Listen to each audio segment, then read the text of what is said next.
Köp ýigitler gelip geçti jahandan, niyetine göre ıkbal bolmady.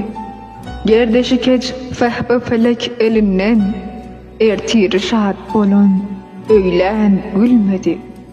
Günne kekin biçer bu ajal hayyat, bir beladır hiç utormaz bu seyyat. Pelle pelle aşak düşer adamzat, bugün gördükmiz erte kalmadı. Bir degişhanadır dünýäniň ýedi, nasihatym eşt, dinle bu sezi. Ajal yetip adam yumulsa gözi, güýä bu dünýäge geldi gelmedi.